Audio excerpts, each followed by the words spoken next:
I just want to make it clear that this isn't a video to dismiss the Steam Machine.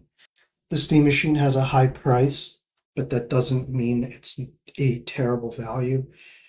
Its form factor, the CEC control, some of the aspects of it, the micro SD card slot, these are things of value to certain people. Unfortunately, its price does make it so that some people just can't buy it. And that's more what this video is about. It's about trying to make a similar experience in your own living room on a budget. And Valve themselves want you to do this. It's all about building the ecosystem. Even if you were to install CachyOS or Bazzite, that is what Valve wants. Again, they said it themselves in their marketing. The Steam Machine is just an option. Speaking of CEC, I have heard that the U-Green DisplayPort to HDMI adapter does inject CEC control. There are also CEC specific adapters to get the same result. They are a little pricey, but they do exist. So the original goal of this video was to put together 3 different Steam machines for the same price as one Steam machine with the 2 terabyte SSD and controller. I unfortunately did go over budget, however, I still was able to put together 3 different Steam machines, each one between $500 and $700. Of the 3 systems, only one of them fails to deliver the same performance as the Steam machine consistently. That's not to say it doesn't get pretty close. I also wanted to make sure I kept within at least the same realm of power usage as the Steam machine. So these systems will be drawing between 180 to 300 watts while gaming. For a size comparison, I decided to put them down next to a Q300. The Q300 is bigger than both the CubeXG and obviously the ITX system. Then I placed them next to a normal mid-tower case that is much larger than even the Q300. So while obviously not matching the Steam machine for its small size, they are not obnoxiously large either. I wanted to make sure that these computers had Wi-Fi and Bluetooth. I also wanted to make sure I left room in the budget for a controller. With that said, let's get into it. I just want to point out that even with the Steam machine, you're going to want to set up a mouse and keyboard to it, at least for setup, set up emulation, set up other launchers, set up whatever web browsers you'd want to use, all sorts of things. Create shortcuts into the Steam library. Inevitably, you will want a mouse and keyboard to boot into desktop mode to set something up, like Decky Loader even. So this is my setup in my living room. This is a 4650 GE with a X080. Not very user-friendly. I don't recommend this, but it does sit right in the middle between these 2 other Steam machines, so I thought I would include it. So with all 3 of these builds, there are 3 parts that you would need to buy used in order to meet these budgets. One is the RAM. We're sticking with DDR4, so we don't have to pay DDR5 prices, but DDR4 is still overpriced in stores. Second part is the SSD. Just like RAM, they are overpriced in stores, and it is a much better value to purchase them used. I'll tell you, in my experience, I haven't had a bad time purchasing something used. And the third part is the graphics card, mostly because the graphics card performance level doesn't really exist in stores anymore. You can buy something in a store, it'll be more expensive, but it'll also give you more performance. So for our build, we did decide to go M-ATX. I think it looks fine in my living room. If you want to go ITX, I'm going to include some parts. You can do that without actually spending too much more money. But for us, we went with a Zalman CubeXG out of Newegg, $34. You can't really beat it. The fans are actually really ugly though, so I am including another $10 in the budget to replace them with black fans. For a processor, we're going with a 5500G. And for a power supply, we're going with an ASRock Pro 650G 650 watt gold power supply. With our motherboard, basically just whatever M-ATX board you can find with Wi-Fi. I'd say $80 is probably the most you want to spend on it. A Kingston 500 gigabyte SSD used off of eBay. For RAM, we're going with 16 gigabytes of DDR4. On Linux, that's more than enough. It's only once you introduce Windows is 16 gigabytes not enough anymore. But 16 gigabytes DDR4 should be like $50 to $60.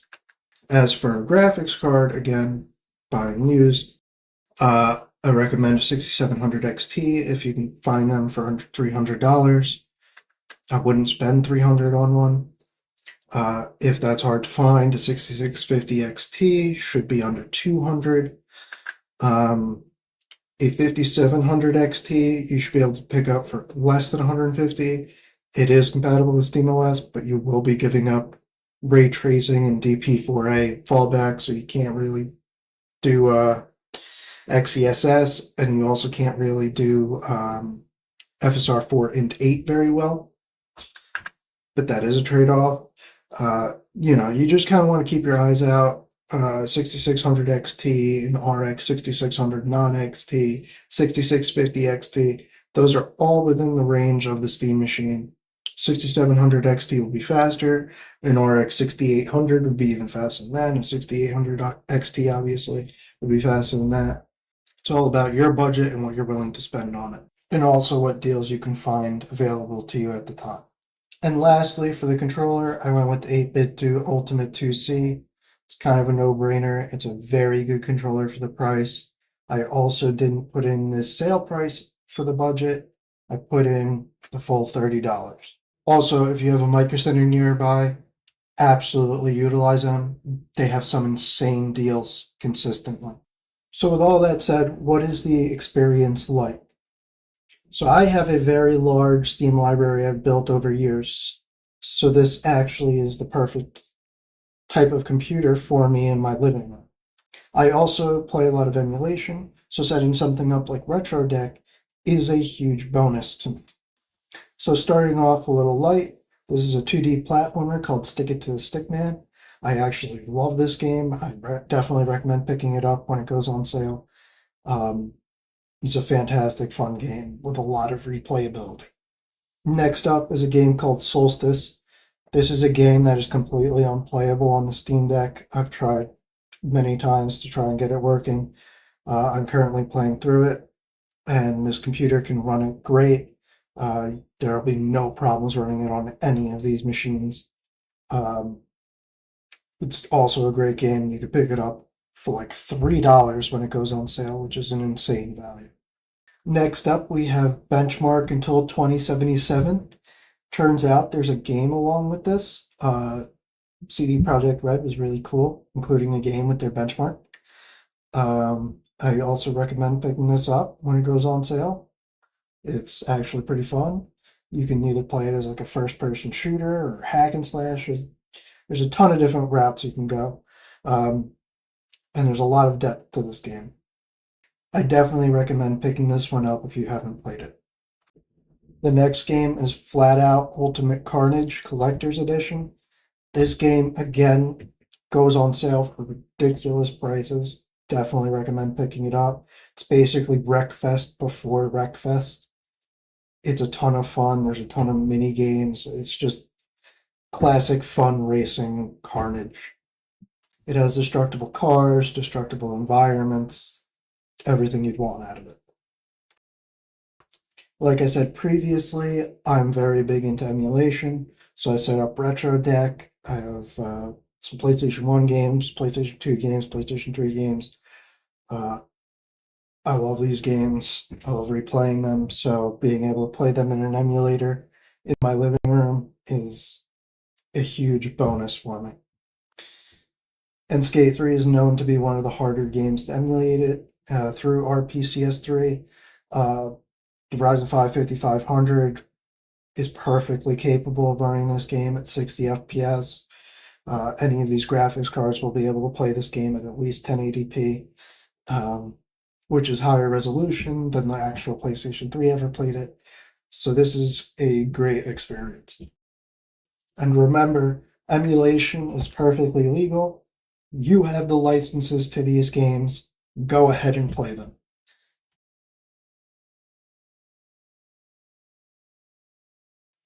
Next up, I wanted to try a PlayStation 1 game upscaled to 4K. RetroDeck uses RetroArch by default to launch PlayStation 1 games, which I also agree with. And by default, it also uses Swan Station, also the perfect core for this. So I set it to 4K with bilinear filtering, and there are no more jagged edges. The image looks crisp. It looks great. I scaled it to 16:9. So widescreen PlayStation 1 games upscaled to 4K.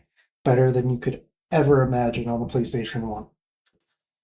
Also, by default, to access the RetroArch menu through RetroDeck, you just push in both thumbsticks. I also love that.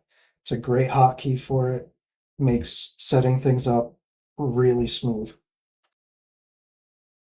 I also host my own Jellyfin server, so I installed the client and added it to Steam to see what that experience would be like. And I have no complaints. I just threw on Thunderbolt. Amazing movie if you haven't seen it. One of Jackie Chan's earlier movies. Sammo Hung was the stunt director for this movie. If you don't know who Sammo Hung is, he's an absolute legend. Definitely recommend watching this one. So with all of that said, I did want to throw up some tangible numbers you could look at. So I did do actual benchmarking, and I compared it to the Steam machine. I also threw the BC250 into some of these just because I already had the data. So yeah, this is the kind of performance you would expect from the Steam machine and also from these computers. I just want to say before we get into the benchmarks that the performance shown in the recordings may not match the benchmarking results. That's because the recording does hit single core performance pretty hard, and I'm using the 4650 GE to record these gameplay videos.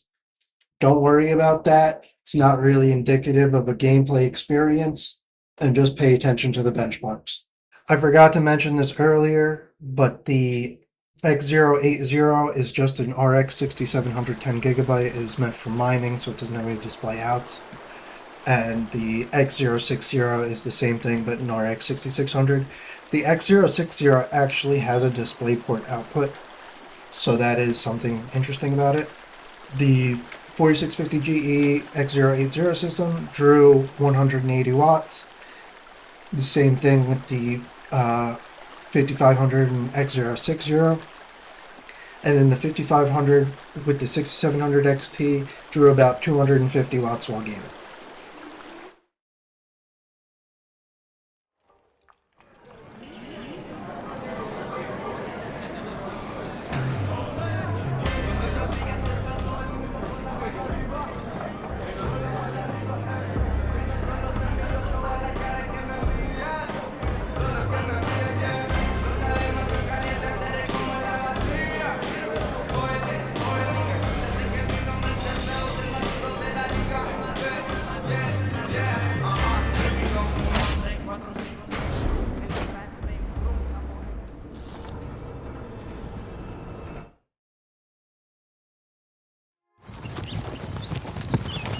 Well, Henry, looking forward to new adventures?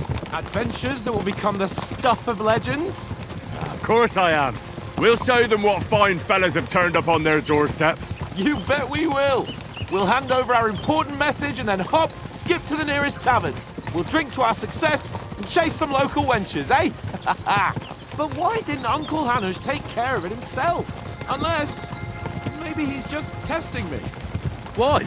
He must trust you not to botch it up. Otherwise, he wouldn't send you as his envoy. Of course. How could I possibly botch it up? There are foreign armies rampaging through Bohemia. The king is in captivity, God knows where. And here we are in the middle of it all, carrying an important document. No.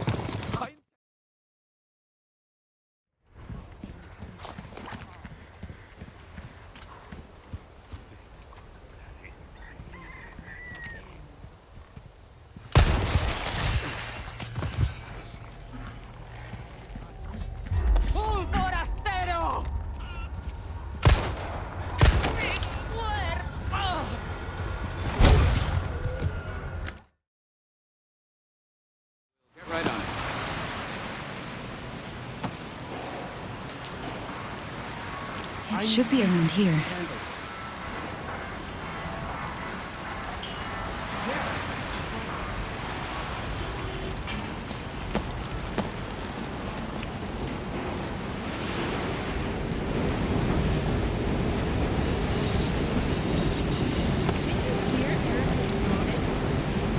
That asshole?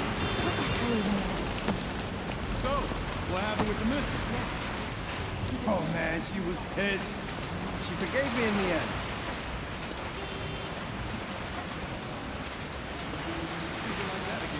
No way. No, I swear, I'll never do it again. The weather report said it was going to be clear for once. Guess they were wrong. Ugh, this sucks.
Pulling a random gaming in HD.